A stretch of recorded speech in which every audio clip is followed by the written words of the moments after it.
Hello everyone, मैं Shailesh Yadav, assistant professor geography, department of college education, government of Rajasthan द्वारा जो ज्ञान सुधा सक्सेस साथी चैनल स्टार्ट किया गया है उसके माध्यम से हम भारत के भूगोल की श्रृंखला में देख चुके हैं अभी तक 3 क्लासेस। और लास्ट क्लास में हमने देखा था भारत के शैल समूह या रॉक सिस्टम्स ऑफ इंडिया, और आज की क्लास में हम देखेंगे भारत के भू आकृतिक प्रदेश। तो स्टार्ट करते हैं टॉपिक को। सबसे पहले भारत के भू आकृतिक प्रदेश या फिजियोग्राफिक डिवीजन्स ऑफ इंडिया हैं, उनमें विविधता आपको देखने को मिलती है। तो जो वो विविधता देखने को मिलती है उसका कारण क्या है? उसका कारण है भारत की भूगर्भिक संरचना में पर्याप्त विविधता का पाया जाना। जिसने क्या किया है, जिसके वजह से भारत में जो उच्चावच पाए जाते हैं या भौतिक लक्षण पाई जाती है उनमें भी भिन्नता हमें देखने को मिलती है। यदि हम ब्रॉडली क्लासिफाई करें तो भारत की जो टोपोग्राफी है या भारत के जो फिजियोग्राफिक डिवीजन्स हैं उसको यदि हम 4 डिवीजन्स में डिवाइड करें based on their relief structure, तो जो माउंटेन्स हैं या जो पहाड़ हम कहेंगे जिनकी जो ऊंचाई है उनकी ऊंचाई होगी 2135 मीटर से ऊपर, मतलब सी लेवल से वो 2135 मीटर ऊपर होंगे तो हम उनको माउंटेन्स कहेंगे। और भारत में माउंटेन्स लगभग आपको 10.7% देखने को मिलेंगे। हिली एरिया या जो पहाड़ी रीजन है वो माउंटेन से छोटे होंगे, माउंटेन से हाइट में कम होंगे। वो होंगे आपके 305 मीटर से लेके 2135 मीटर तक। तो जो हिली एरियाज़ का भी यदि आप एरिया लोगे, एक्सटेंट लोगे भारत में, तो वो लगभग भारत के भूभाग के 18.6% भाग पर आपको पहाड़ी प्रदेश दिखने को मिलेंगे। प्लेट्यू या जो पठारी भाग है वो है हमारे यहाँ पे लगभग 27.7%। और ये प्लेट्यू आप किसको काउंट करोगे? 305 मीटर से लेके 915 मीटर तक का जो फ्लैट सरफेस होगा अबव सी लेवल से, उसको हम कहेंगे कि वो प्लेट्यू है। और जो प्लेन्स हैं या जो मैदान हैं वो आपकी बिल्कुल समतल धरातल है, और वो लगभग भारत में 43% के आसपास आपको देखने को मिलेगा। तो आप देखोगे कि भारत के जो उच्चावच हैं या जो रिलीफ स्ट्रक्चर्स हैं उनमें आपको पर्याप्त विविधता देखने को मिलती है। हमारे यहाँ पे पर्वत, पठार, मैदान, द्वीप सभी आपको देखने को मिलते हैं। और उसका कारण है कि भारत की जो भूगर्भिक संरचना है वो ओवर द टाइम स्प्रेड है। आर्कियन काल से लेके जो नवीनतम काल है वहाँ तक आपको भारत की भूगर्भिक संरचना देखने को मिलेगी, और इसकी वजह से हमारे जो भू आकृतिक प्रदेश हैं उसमें हमें विविधता देखने को मिलती है। अब बात करते हैं भारत के भू आकृतिक प्रदेशों को यदि आप संरचना, उच्चावच और उनकी स्थिति के आधार पर डिवाइड करेंगे तो मोटे तौर पर हम उनको 5 भागों में डिवाइड कर सकते हैं। और वो 5 भाग कौन कौन से हैं? पहला है आपका उत्तर पर्वतीय प्रदेश, उसके बाद में है आपका उत्तरी मैदान, तत्पश्चात आपका आता है प्रायद्वीपीय पठारी भाग, उसके बाद आप देखोगे तटीय मैदान, पश्चिम और पूर्वी तट, और जो अंत में है वो आपके द्वीपीय समूह जो भारत में अवस्थित हैं वो हम इसके अंतर्गत देखते हैं। अब ब्रीफली आप देखोगे इनको, तो जो डिवीजन्स हैं भारत के, इसमें आपको हिमालय में आप देखोगे हिमालय आता है, पूर्वांचल आता है। इसके अलावा जो अंडमान और निकोबार आइलैंड्स हैं वो भी हिमालय का ही एक्सटेंट है। इसके अलावा जो इसका हिमालय का एक्सटेंशन है वो अराकान योमा जो म्यांमार में है वो है। लेकिन हम अंडमान और निकोबार आइलैंड्स को द्वीपीय प्रदेशों में पढ़ेंगे, हम उसको हिमालय में नहीं पढ़ेंगे। ठीक है।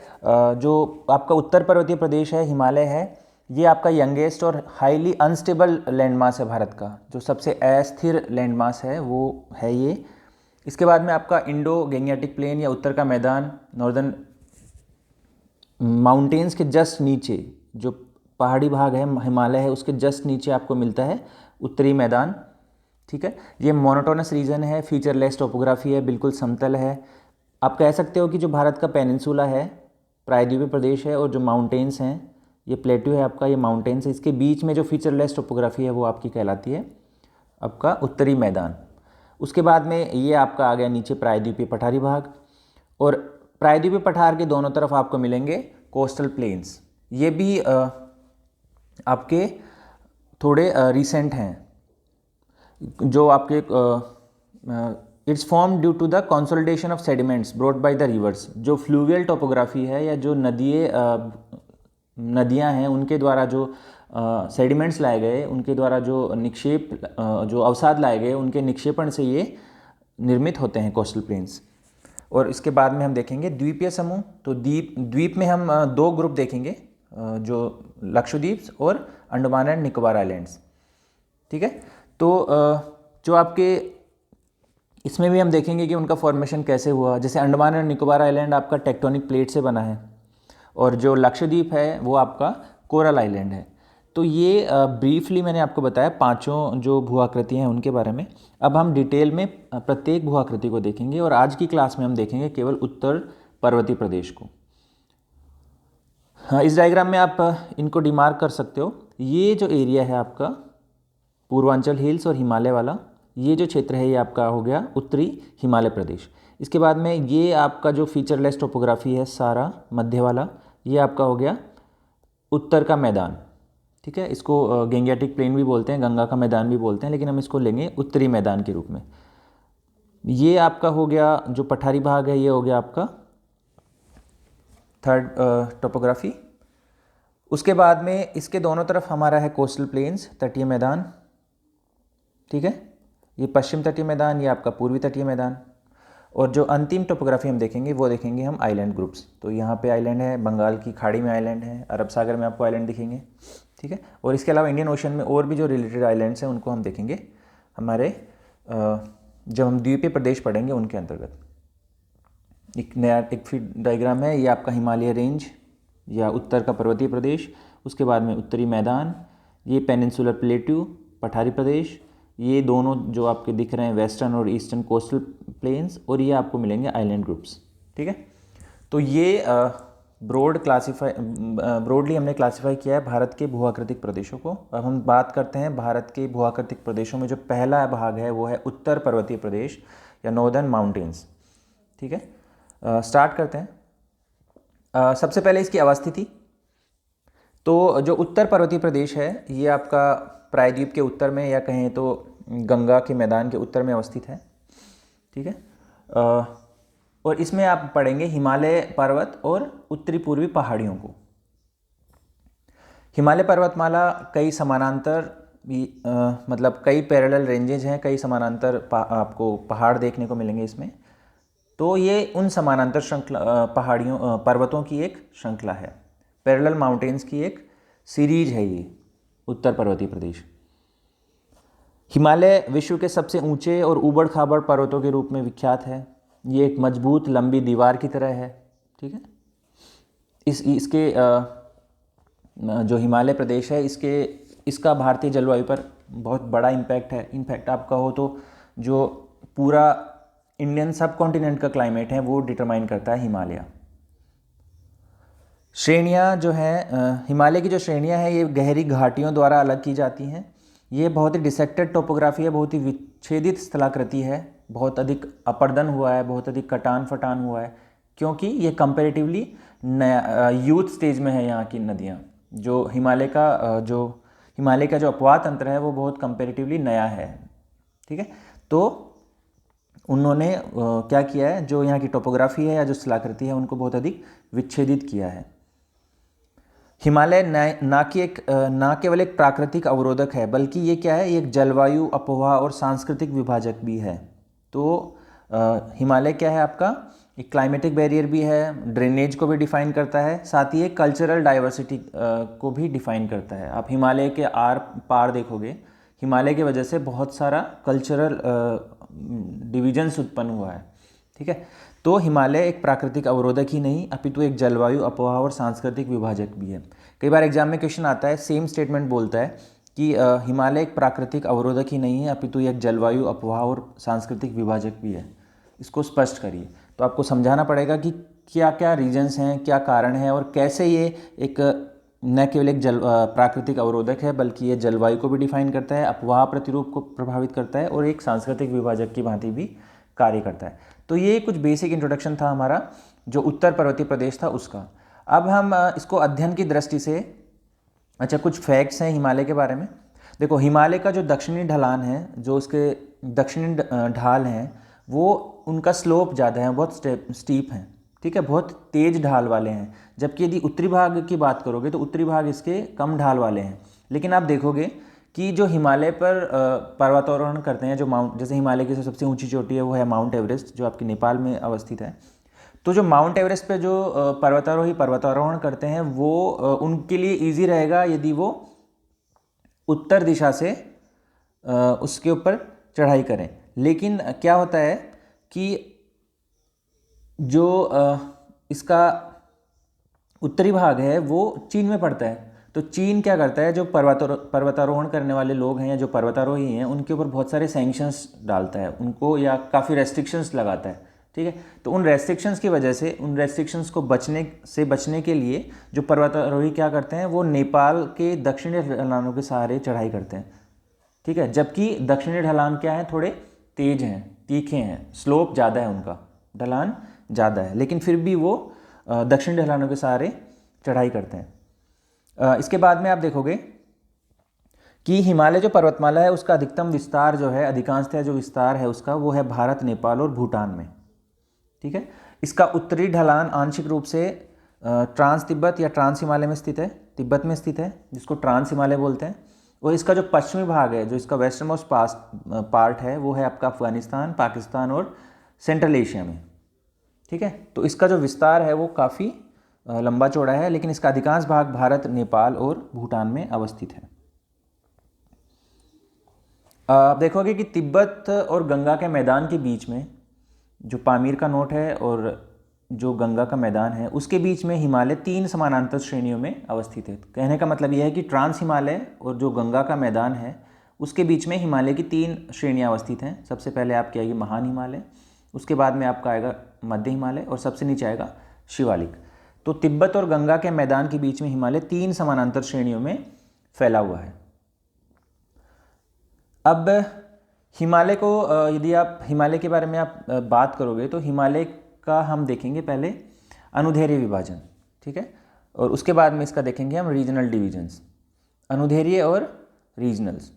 तो जो लॉन्गिट्यूडनल डिवीजन है हिमालय का, उसमें हम क्या करते हैं, हिमालय आपका जो है पश्चिम में नंगा पर्वत है, उससे लेके अरुणाचल प्रदेश में एक जगह है नामचा बरवा, उसको हम देखेंगे भी थोड़ी देर में। तो हिमालय पर्वत श्रेणी पश्चिम में नंगा पर्वत से लेके पूर्व में नामचा बर्मा तक फैली हुई है। हिमालय के अनुदैर्ध्य विभाजन को जब हम करेंगे तो इसको निम्न भागों में बांटते हैं हम। कौन कौन से भाग हैं वो देखिए। सबसे पहले आता है ट्रांस हिमालय। ठीक है, ट्रांस हिमालय जो आपका पामीर के घाट से स्टार्ट होता है, पामीर का जो नोट है वहाँ से स्टार्ट होता है। उसके बाद में हिमालय का खुद का जो है वो आता है हिमालयी पर्वतीय प्रदेश, जो माउंटेन रेंजेस हैं, जिसमें मैंने कहा कि 3 समानांतर श्रेणियाँ आपको देखने को मिलेंगी, वो हैं आपके। और सबसे बाद में हम पढ़ेंगे पूर्वांचल की पहाड़ियाँ। तो हिमालय का उत्तर पर्वतीय प्रदेश का यदि आप लॉन्गिट्यूडनल डिवीजन करोगे या अनुदैर्ध्य विभाजन करोगे तो हम कह सकते हैं कि हिमालय को हम 3 भागों में पढ़ते हैं। पहला आता है ट्रांस हिमालय, उसके बाद में आता है हिमालयी पर्वतीय प्रदेश, और सबसे बाद में पढ़ेंगे हम नॉर्थ ईस्ट की हिल्स को या पूर्वांचल की पहाड़ियों को। इसमें आप देखोगे कि हिमालय पर्वतीय प्रदेश को भी हम 3 भागों में डिवाइड कर सकते हैं। पहला है वृहद हिमालय, ग्रेटर हिमालय, जिसको हिमाद्री भी बोलते हैं। इसके बाद में आता है आपका लघु हिमालय या लेसर हिमालय, और सबसे बाद में आता है आउटर हिमालय या शिवालिक हिमालय, जो आपके सबसे नवीन निर्मित हिमालय है या जिसका जो निर्माण हुआ है वो सबसे बाद में हुआ है। ठीक है, तो हम स्टार्ट करते हैं। सबसे पहले हम देखेंगे इसमें ट्रांस हिमालय। अच्छा, इसमें एक बार मैं फिर आपको फिगर में बता देता हूँ कि ये जो आप काराकोरम, लद्दाख, जांस्कर और कैलाश हैं, ये 4 जो श्रेणियाँ हैं, इसमें जैसे 1 स्टार, 2 स्टार, 3 स्टार और 4 स्टार, ये जो क्षेत्र है ये आपका आता है ट्रांस हिमालय में। ठीक है, ये आता है ट्रांस हिमालय में। इसके बाद में आप ये जो लंबी लाइन देख रहे हैं ये है आपकी जो निरंतर दीवार की भांति खड़ा हुआ है, ये आपका है वृहद हिमालय। और ये जो स्टार्ट होता है वो स्टार्ट होता है नंगा पर्वत से। यहाँ पे देखोगे, यहाँ पे एक सिंटेक्शियल बैंड है जिसके बारे में हम बात करेंगे। ये नंगा पर्वत है और यहाँ पे है नामचा बरवा। ठीक है, 6 नंबर ये नामचा बरवा है। तो यहाँ से लेके 6 नंबर तक ये है आपका महान हिमालय या वृहद हिमालय। इसके बाद में जो ये टुकड़ों में आपको दिखेगा लघु हिमालय। ठीक है, ये आपका जो निरंतर विस्तार जिसका नहीं है वो है आपका लघु हिमालय, और जो सबसे एंड में है वो है आपका शिवालिक हिमालय। ठीक है, ये देख रहे हो आप, ये है आपका शिवालिक। तो इस डायग्राम में आप देख पाओगे कि हम ट्रांस हिमालय देख लेंगे, ये आपका ट्रांस हिमालय रीजन है। उसके बाद में 3 निरंतर श्रृंखलाएं हैं, और इसके बाद में ये आपकी पूर्वांचल की पहाड़ियाँ आती हैं। तो ये हिमालय का जो लॉन्गिट्यूडनल डिवीज़न है वो हम देखेंगे। ट्रांस हिमालय के बाद में 3 समानांतर श्रेणियाँ, वृहद हिमालय, लघु हिमालय और शिवालिक, और उसके बाद में आता है पूर्वांचल की पहाड़ियाँ। तो अब इसमें हम देखेंगे सबसे पहले ट्रांस हिमालय के बारे में। ट्रांस हिमालय क्या है? ट्रांस हिमालय आप देखोगे डायग्राम में तो महान हिमालय की सीमा जहाँ खत्म होती है उसके ऊपर आपका ट्रांस हिमालय प्रारंभ होता है। इसकी औसत चौड़ाई 40 किलोमीटर के आसपास है, इसकी जो लेंथ है वो 965 किलोमीटर के आसपास है, और औसत ऊंचाई इसकी मिलेगी आपको 3500 मीटर के आसपास। तो ये जो महान हिमालय है या जो जो ग्रेटर हिमालय है या हिमाद्री है उससे इसकी ऊंचाई कम है। तो ट्रांस हिमालय की ऊंचाई कंपैरेटिवली कम है। ये जो है आपका, इसका अधिकांश भाग आपका तिब्बत में अवस्थित है, जिसके कारण इसको बोलते हैं तिब्बत हिमालय भी। अच्छा, एक बात ध्यान रखना, ये जो डेटा दिया हुआ है ये आपको हर जगह लगभग इसमें आपको वेरिएशन मिल सकता है, तो इसमें घबराने की ज़रूरत नहीं है। कहीं पे आपको ये 45 किलोमीटर भी मिलेगा, कहीं पे आपको 1000 किलोमीटर भी मिलेगा, क्योंकि ये अप्रोक्सीमेशन है, एग्जैक्ट कुछ है नहीं इसमें। ठीक है, ये सारा जो डेटा है ये लगभग डेटा है। ठीक है, तो इसमें कोई वो नहीं है। लेकिन हाँ, ये यदि क्वेश्चन आता है कि ट्रांस हिमालय की जो ऊंचाई है, औसत ऊंचाई है, वो महान हिमालय से ज़्यादा है, तो ये आपका गलत है, क्योंकि ट्रांस हिमालय है आपके हाइट में कम, और जो महान हिमालय है उसकी ऊंचाई ज़्यादा है। जहाँ पर आपको विश्व की सबसे ऊंची चोटियाँ देखने को मिलेंगी वो आपका एरिया आता है महान हिमालय। तो पहले हम फोकस करते हैं ट्रांस हिमालय पे। ट्रांस हिमालय आपका महान हिमालय के उत्तर में अवस्थित है। इसकी चौड़ाई मैंने बताई आपको। इसको तिब्बत हिमालय भी बोलते हैं, इसको तिब्बत हिमालय भी बोलते हैं, क्योंकि इसका अधिकांश भाग कहाँ पे अवस्थित है? तिब्बत में अवस्थित है। यहाँ की प्रमुख जो श्रेणियाँ हैं, पर्वत श्रेणियाँ हैं, वो है आपकी काराकोरम, लद्दाख, जांस्कर और कैलाश। ठीक है, ये मैंने आपको बताया। काराकोरम, लद्दाख, जांस्कर और कैलाश यहाँ की प्रमुख पर्वत श्रेणियाँ हैं। अब भारत में यदि बात करोगे तो भारत में जो ट्रांस हिमालय पर्वतमाला है उसकी सबसे उत्तरी जो सीमा है वो क्या है? काराकोरम। ठीक है, काराकोरम का आप पुराने जो टेक्स्ट है उनमें नाम मिलेगा आपको कृष्णगिरी। ठीक है, कृष्णगिरी या काराकोरम। अब देखते हैं जो काराकोरम है, यदि आपको विस्तार देखना है तो काराकोरम श्रेणी का विस्तार पामीर के नॉर्थ से प्रारंभ होके पामीर से ईस्ट साइड है, पूर्व की तरफ है।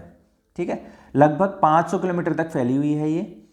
यहाँ ध्यान देने की बात यह है कि यदि पोलर एरियाज को छोड़ दो, आप नॉर्थ और साउथ पोल को छोड़ दो, तो उसके अलावा जितने भी ग्लेशियर्स हैं उन ग्लेशियर्स में से दूसरे और तीसरे सबसे बड़े ग्लेशियर, विश्व का दूसरा एक्स्ट्रा पोलर जो ग्लेशियर है वो है आपका सियाचिन ग्लेशियर, और उसके बाद में आता है बियाफो ग्लेशियर।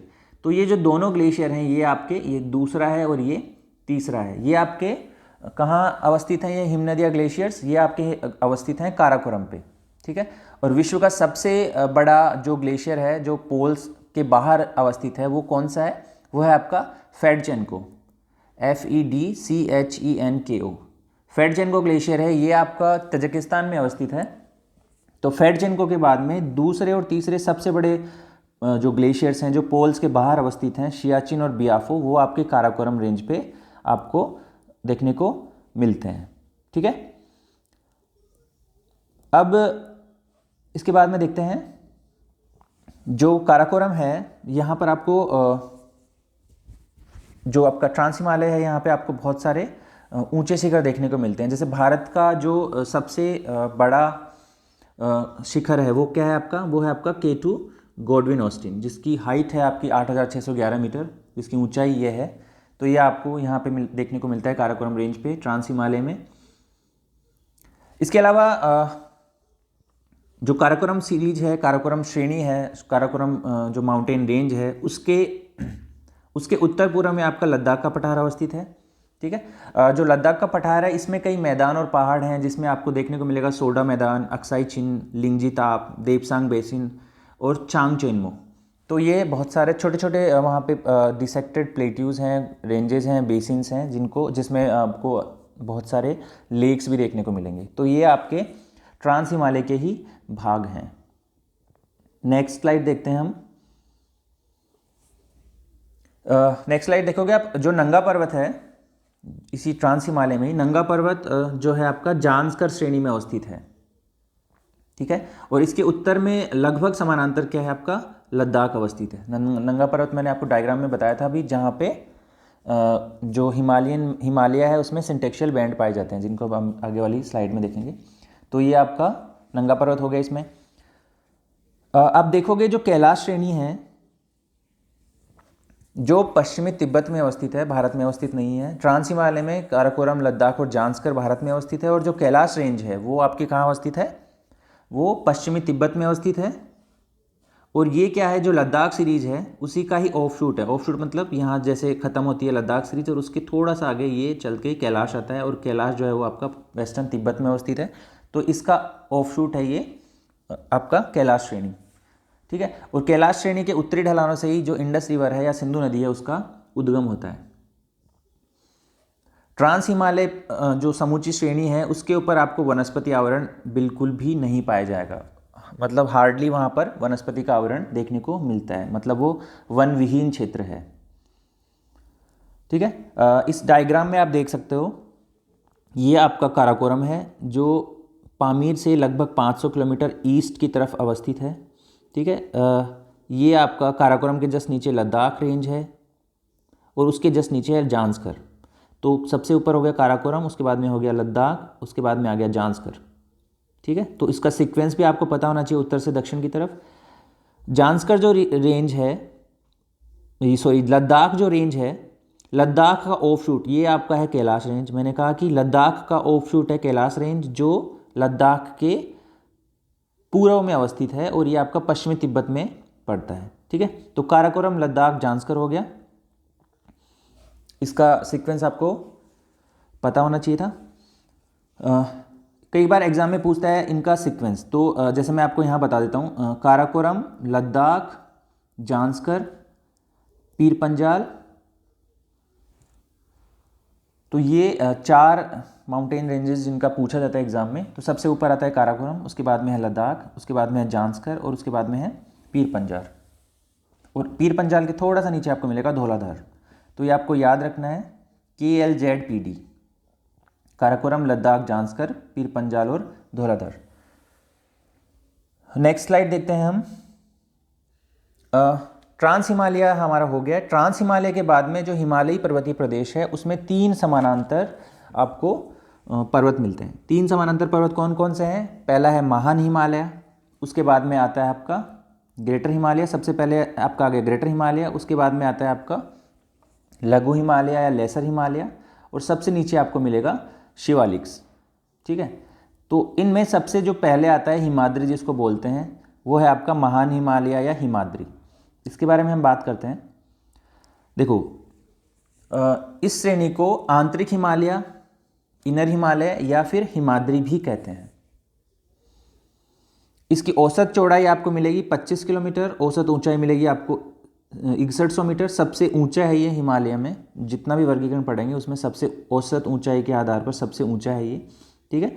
और इसमें कई शिखरों की औसत ऊंचाई आपको 8000 मीटर से भी अधिक मिलेगी। तो जो माउंट एवरेस्ट है वो आपका किसका पार्ट है? महान हिमालय का, ठीक है।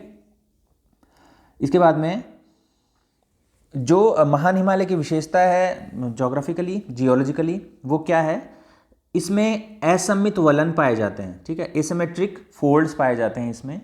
ये खड़े दक्षिणी ढलान और अपेक्षाकृत निम्न उत्तरी ढलान युक्त होते हैं। मैंने कहा आपको कि ये इनका जो ढलान है वो दक्षिण की ओर ज़्यादा होता है और इनका जो उत्तरी ढलान है वो कम होता है। इसके वजह से एक स्थलाकृति निर्मित होती है जिसको बोलते हैं हॉगबैक टोपोग्राफी, ठीक है। तो जो ग्लेशियल टोपोग्राफीज होती हैं उनमें एक आकृति होती है, एक स्थलाकृति या रिलीफ स्ट्रक्चर होता है जिसको बोलते हैं हॉगबैक। तो जो हॉगबैक स्थलाकृति पाई जाती है, कहाँ पाई जाती है वो आपको? वो महान हिमालय में पाई जाती है। हॉगबैक क्या होता है? हॉगबैक आपका होता है ए लॉन्ग स्टीप हिल और माउंटेन रेंज। इसका आप देखोगे तो जो हिमालयी प्रदेश है यहाँ पर ऐसा आपको देखने को मिलेगा। तो ये जो टोपोग्राफी है इसको बोलते हैं हॉगबैक टोपोग्राफी, जिसमें क्या होता है, जो ये आपके स्लोप है ना, ये बहुत तीखे, बहुत तेज स्लोप होते हैं, ठीक है। और ये जो रिज है, मतलब ये जो पहाड़ी है, उसके जो स्लोप्स होते हैं वो बहुत खड़े स्लोप्स होते हैं। इसके वजह से इसको बोलते हैं हॉगबैक टोपोग्राफी, और ये आपको महान हिमालय, हिमाद्री में देखने को मिलती है। आप आगे देखोगे तो ये आपको महान हिमालय दिखेगा।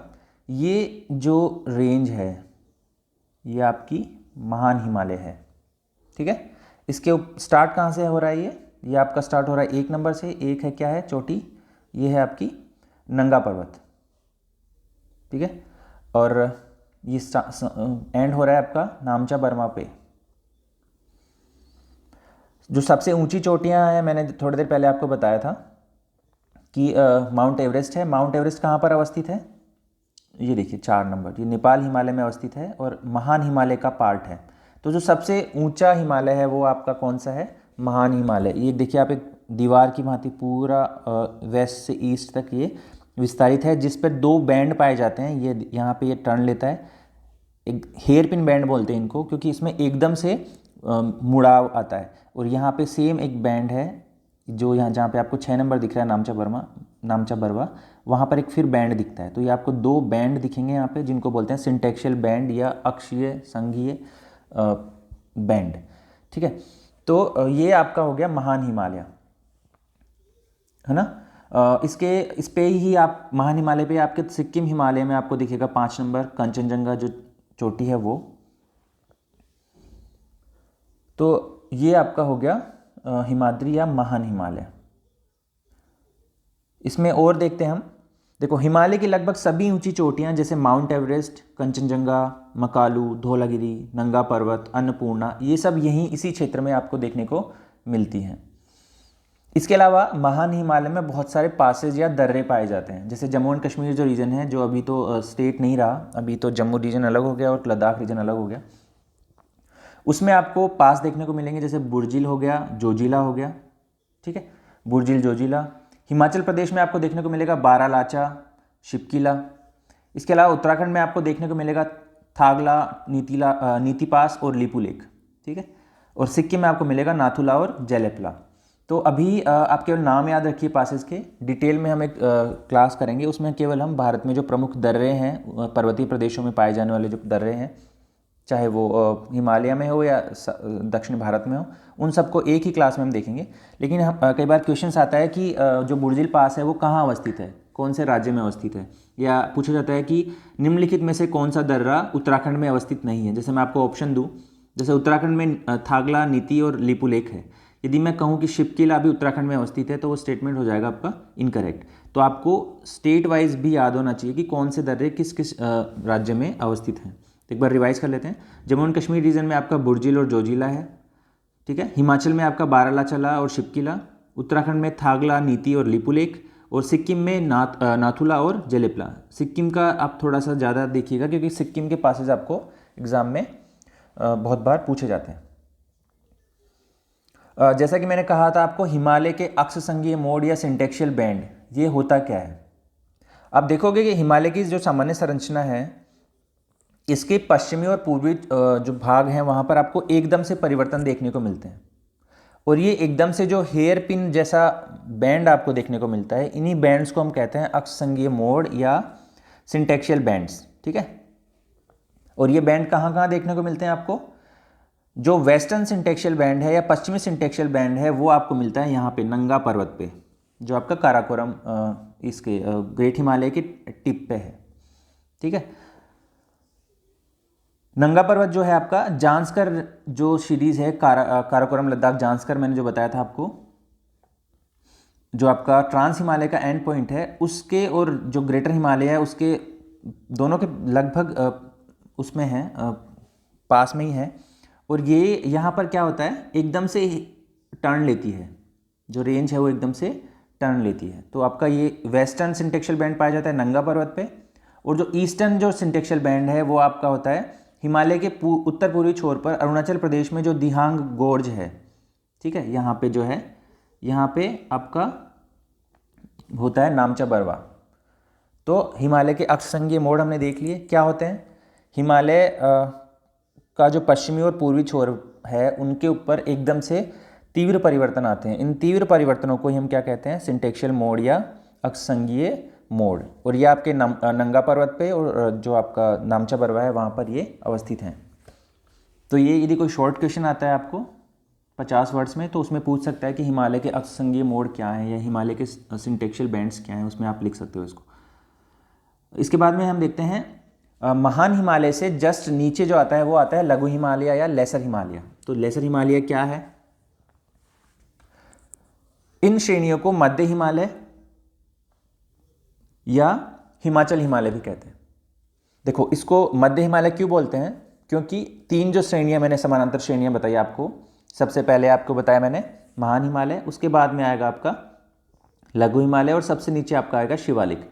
तो ये दोनों के बीच में अवस्थित है, इसलिए इसको बोलते हैं मध्य हिमालय। और इसका जो मैक्सिमम विस्तार है वो है आपका हिमाचल में मिलता है, तो इसलिए इसको हिमाचल हिमालय भी कहा जाता है। ठीक है, मैंने बता दिया आपको कि ये ग्रेटर हिमालय या महान हिमालय और शिवालिक के बीच में अवस्थित है। ग्रेटर हिमालय ये आपका सबसे ऊपर हो गया और शिवालिक सबसे नीचे हो गया, इन दोनों के बीच में अवस्थित है। इसकी औसत चौड़ाई लगभग 60 से 80 के आसपास है। ऊंचाई इसकी आपको मिलेगी 3500 से लेकर 4500। तो ये महान हिमालय से कंपेरेटिवली इनकी हाइट कम है। इसका विस्तार झेलम नदी से लेके व्यास के बीच में लगभग 400 किलोमीटर की आसपास लंबाई में या लेंथ में पाया जाता है। अब इस क्षेत्र की जो विशेषताएं हैं वो देखिए आप क्या हैं। यह क्षेत्र भारी वर्षा, वनोन्मूलन और शहरीकरण के कारण बहुत ज़्यादा अपरदन से प्रभावित हुआ है। यहाँ पर बहुत बार फ्लड्स आती हैं इस वजह से। ठीक है, यहाँ पर लैंडस्लाइड्स आते हैं। क्यों आते हैं? क्योंकि ये जो क्षेत्र है इसमें वर्षा ज़्यादा होती है, साथ ही वनोन्मूलन हुआ है और अर्बनाइजेशन का जो रेट है यहाँ पे, क्योंकि टूरिज्म बढ़ा है, इस वजह से जो अर्बनाइजेशन का रेट बढ़ा है, क्योंकि लोगों को इकोनॉमिक अपॉर्चुनिटी मिली है, हाँ, वहाँ पे टूरिज्म बढ़ा है, इस वजह से जो एक्टिविटीज़ हुई हैं, जो एंथ्रोपोजेनिक एक्टिविटीज़ हुई हैं, उनकी वजह से यहाँ पर अपरदन ज़्यादा हुआ है। ठीक है, इसी वजह से वहाँ पर बहुत सारी जो कैलेमिटीज़ हैं, बहुत सारे जो आपदाएं हैं वो आती हैं, भूस्खलन जिसमें सबसे प्रमुख है।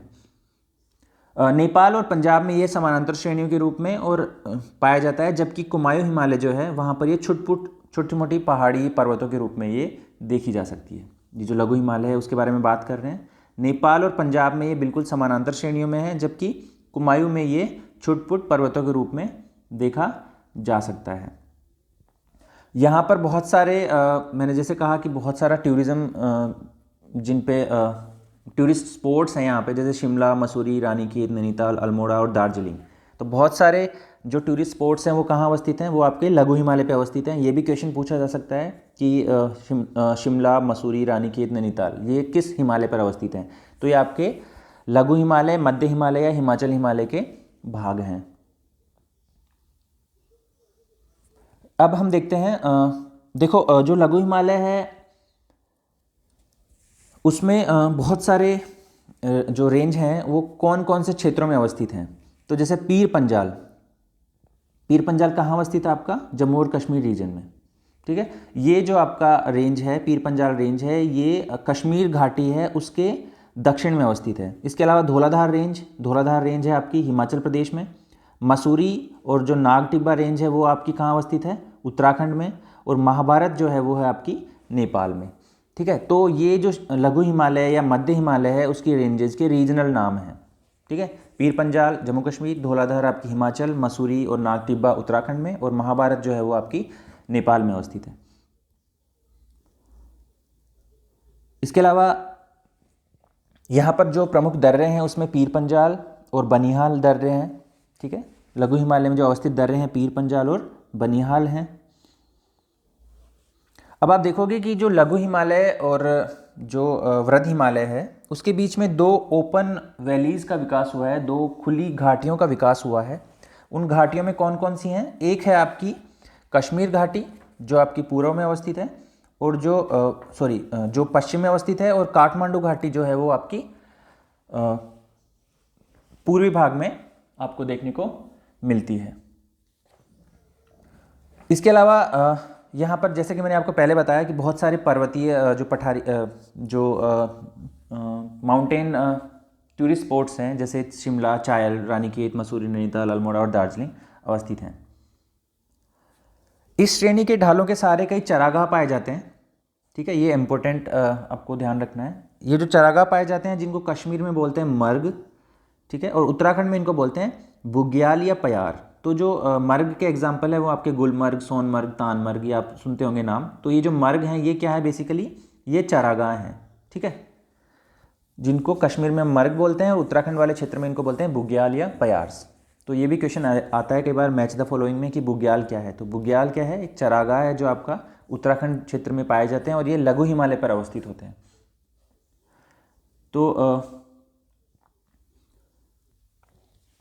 तो ये आपका हो गया लघु हिमालय। यदि आप डायग्राम के थ्रू देखोगे तो ये आप जैसे ये आपका पड़ता है महान हिमालय, ठीक है, या हिमाद्री जिसको बोलोगे आप। और ये आप कह सकते हो लघु हिमालय है। यहाँ पे जैसे आपका पीर पंजाल है, ये पीर पंजाल वाला एरिया है। तो इन दोनों के बीच में जो घाटी मैंने बताई आपकी, कश्मीर घाटी और काठमांडू घाटी, तो ये आपकी कश्मीर वैली है और यहाँ पे आपको मिलेगी काठमांडू वैली, जो आपकी कहाँ अवस्थित है, नेपाल में अवस्थित है। तो ये आपका हो गया लघु हिमालय। इसके बाद देखते हैं हम शिवालिक हिमालय। तो शिवालिक हिमालय जैसे कि मैंने आपको बताया क्या है, शिवालिक हिमालय जो हिमालय के 3 पैरेलल रेंजेस हैं उनमें आपके उन रेंजेस में सबसे दक्षिणतम रेंज है। इसका दूसरा नाम है उप हिमालय या बाह्य हिमालय या आउटर हिमालय, ठीक है। आउटर क्यों बोलते हैं इसको, क्योंकि ये सबसे आउटसाइड में है, सबसे बाद में है, सबसे नीचे है और सबसे बाद में ये विकसित हुआ है। इसकी यदि आप डायमेंशंस देखोगे तो इसकी औसत चौड़ाई हिमाचल प्रदेश में 50 किलोमीटर से लेके अरुणाचल प्रदेश जहाँ पर इसका पूर्वी विस्तार है वहाँ पर ये 15 किलोमीटर से भी कम पाई जाती है, ठीक है। और इसकी औसत ऊंचाई कितनी है, 600 से लेके 1500 मीटर के आसपास। तो सबसे निम्नवर्ती जो हिमालय की रेंज है वो कौन सी है, आपकी शिवालिक हिमालय। इसका ढाल उत्तर की तरफ सपाट तलीय संरचनात्मक घाटियों की तरफ पाया जाता है, ठीक है। और इन घाटियों को, इन जो वैलीज हैं, इन वैलीज को पश्चिम में बोलते हैं दून और पूर्व में इनको बोलते हैं द्वार, ठीक है। तो जैसे दार्जिलिंग में आपको द्वार मिलेंगे और देहरादून और ये आपको मिलेंगे आपके पश्चिम में दून मिलेंगे और पूर्वी भाग में ही मिलेंगे जैसे हरिद्वार, तो द्वार, और जो पश्चिम में मिलेंगे आपको दून्स। और ये जो घाटियाँ हैं ये बहुत सघन बसी हुई हैं। ये इन घाटियों की जो सॉइल है वो बहुत फर्टाइल है,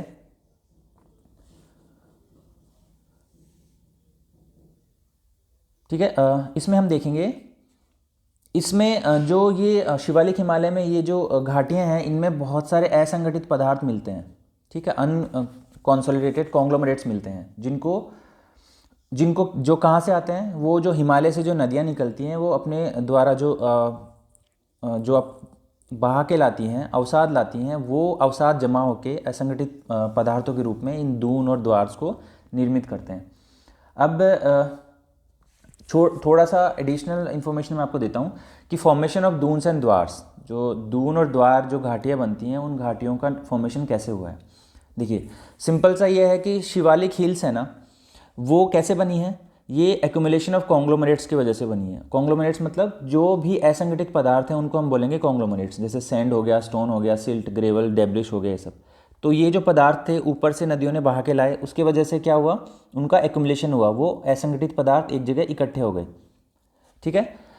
प्रारंभ में ये जो कॉन्ग्लोमरेट्स थे, ये असंगठित पदार्थ थे, इनका डिपोजिशन हुआ, इनका जमाव हुआ। इनके जमाव से क्या हुआ, जो ऊपर से नदियाँ आ रही थी उन नदियों का जो कोर्स था, उन नदियों का जो रास्ता था, उनको इन्होंने रोका, ठीक है। और वो जो पानी ऊपर से बह के आ रहा था, जो नदियाँ या जो धाराएं पानी लेके आ रही थी, उनका जो अपवाह था इन्होंने रोक दिया। उनके रोकने से क्या हुआ, टेम्परेरी लेक्स बन गए, ठीक है, टेम्परेरी झील बन गई वहाँ पे, अल्पकालीन वहाँ पर झीलों का निर्माण हुआ। उसके बाद में क्या होता है, जैसे जैसे टाइम क्रॉस किया, ये जो टेम्परेरी लेक्स थी इनमें क्या हुआ, जो ऊपर से अवसाद आने लग रहे थे वो जमा होते गए, ठीक है। वो अवसाद क्या होते हैं फिर, वो जो कॉन्ग्लोमरेट्स थे वो क्या हुए, the conglomerates were well settled at the bottom of the lakes. जो झील थे, जो टेम्परेरी झील बनी थी, उनके जो तली है उसके ऊपर ये वेल सेटल्ड हो गए, उनके ऊपर अवसाद आके जमा होना प्रारंभ हो गए। लेकिन जैसे जैसे पानी बढ़ता गया लेक्स में, और क्योंकि जो वहाँ पे नदियाँ हैं वो थोड़ी रीसेंट है, अपने यूथ स्टेज में है, उसके बाद क्या हुआ कि इन नदियों ने क्या किया, जो लेक्स थे, when the rivers were able to cut their course through the lakes, तो जो नदियां थी उन्होंने क्या किया, जो लेक्स थे उनको उनमें कटान करना शुरू किया, ठीक है। और उसके बाद क्या हुआ, the lakes were drained away leaving behind plains. जो झील बनी थी वो झील खत्म हो गई, समाप्त हो गई, क्योंकि नदियों ने उस झील को काट दिया। और उसके बाद में वहाँ पे पीछे जो वो प्लेन्स छोड़ के गए, मैदान छोड़ के गए, या जो वैलीज में जो अनकॉन्सोलिडेटेड कॉन्ग्लोमरेट्स छोड़ के गए, जो एक्यूमुलेटेड कॉन्ग्लोमरेट्स छोड़ के गए, उनसे क्या बना, दून और द्वार बनते हैं। ठीक है,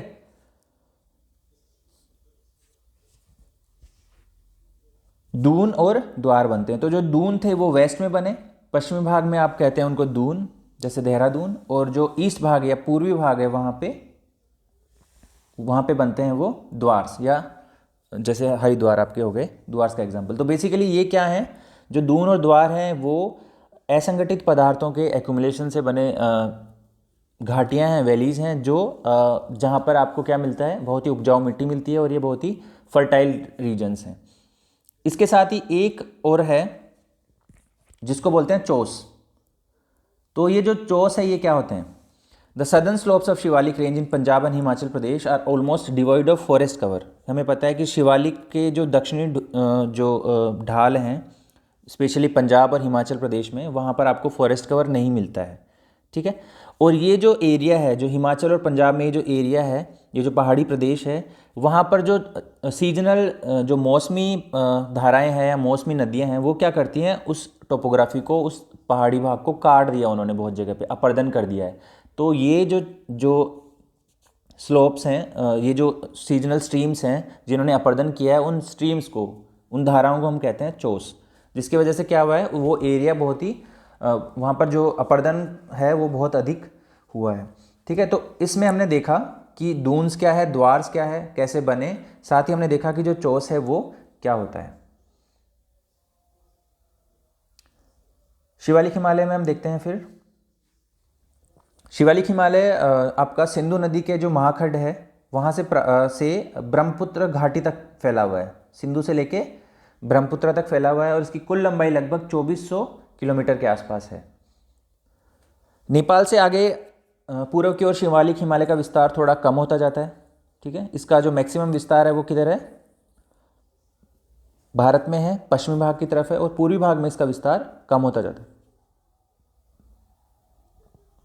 अच्छा, ये ध्यान रखना कि जो शिवालिक हिमालय है इसको विभिन्न जगह पे अलग अलग नामों से जाना जाता है। जैसे इसको जम्मू एंड कश्मीर में जम्मू की पहाड़ियाँ, उत्तराखंड में इसको डूंडवा सीरीज़ के नाम से या डूंडवा श्रेणी के नाम से जानते हैं, नेपाल में इसको बोलते हैं चूरिया मुरिया की पहाड़ियाँ। इसके अलावा अरुणाचल प्रदेश में आपको मिलेगा दफला, मिरी, अबोर और मिशमी रेंजेस। तो ये जो पहाड़ियाँ हैं, ये जो हिल्स हैं, ये आपकी मिलेंगी कहाँ पे, अरुणाचल प्रदेश में। कई बार एग्जाम में पूछा जाता है उनका रीजनल नाम। तो चूरिया मुरिया पहाड़ियाँ आपकी नेपाल में हैं, दफला, मिरी, अबोर और मिशमी आपको मिलेंगे अरुणाचल में, डूंडवा श्रेणी आपको मिलेगी उत्तराखंड में। आज की क्लास में हम इतना ही देखेंगे। नेक्स्ट क्लास में हम देखेंगे हिमालय का जो पर्वतीय प्रदेश है उसका प्रादेशिक वर्गीकरण। ठीक है, उसका प्रादेशिक वर्गीकरण ऑलमोस्ट ऐसा ही है, लेकिन उसमें हम उसको प्रदेश के आधार पर वर्गीकृत करेंगे। तो अभी के लिए इतना ही। Thank you.